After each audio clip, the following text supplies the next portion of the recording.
Dan jangan lupa untuk subscribe YouTube channel Metro TV News dan juga nyalakan notifikasinya.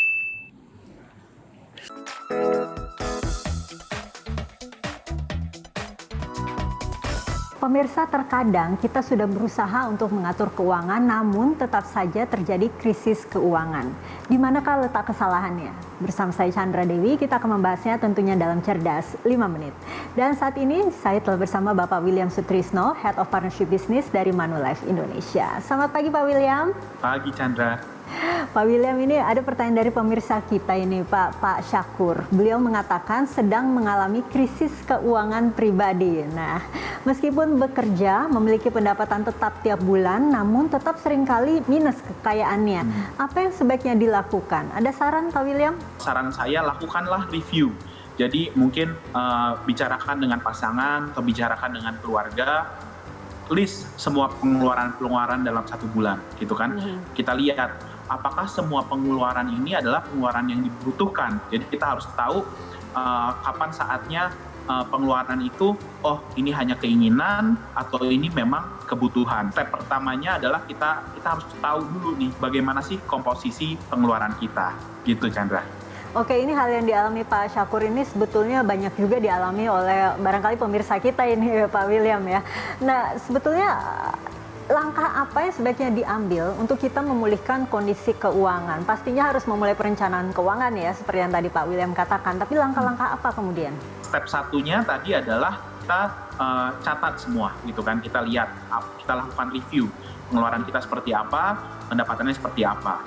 Kedua, itu lakukanlah planning, lakukanlah perencanaan. Jadi misalnya dari pendapatan kita, berapa persen nih yang kita cadangkan untuk investasi atau untuk proteksi, atau berapa persen yang kita akan keluarkan untuk kebutuhan yang primer, dan sisanya baru kita pakai untuk kebutuhan-kebutuhan yang tidak primer atau keinginan gitu. Jadi kuncinya adalah lakukan perencanaan dan alokasikan gitu, berapa yang kita persiapkan untuk kebutuhan A atau kebutuhan B. Pak William, jika ternyata permasalahan dari minusnya kekayaan ini ternyata dari utang yang dimiliki, utangnya cukup besar oleh dari Pak Syakur ini, kemudian apa yang harus dilakukan? Apakah utang yang cukup besar ini harus kita penuhi, kita lunasi semua, atau sebaiknya dicicil, atau bagaimana?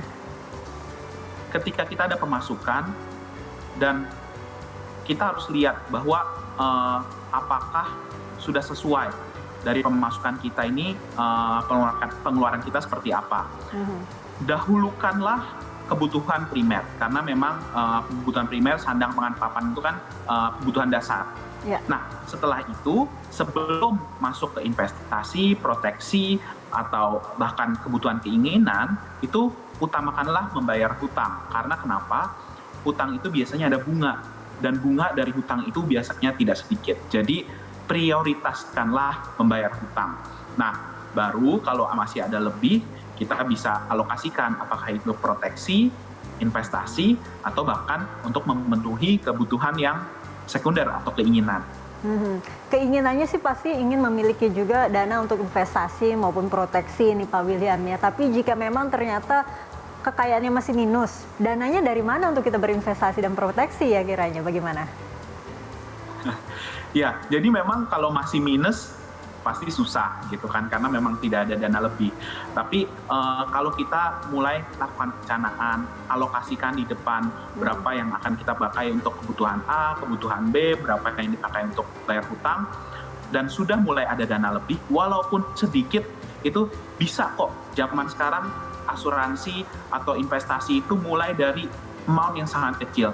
Bahkan di partnership antara Manulife dan Danamon, kita punya produk proteksi yang sangat-sangat terjangkau. Hanya preminya hanya kurang dari 50.000 sebulan. Jadi tinggal memilih bagaimana investasi dan proteksi yang paling tepat, begitu ya Pak William ya? Betul. Baiklah Pak William, terima kasih banyak ya Pak atas waktu dan juga informasinya Pak. Terima kasih. Terima kasih Chandra. Pemirsa, demikianlah Cerdas 5 Menit, Cerdas Finansial untuk episode kali ini. Saya Chandra Dewi, terima kasih dan sampai jumpa.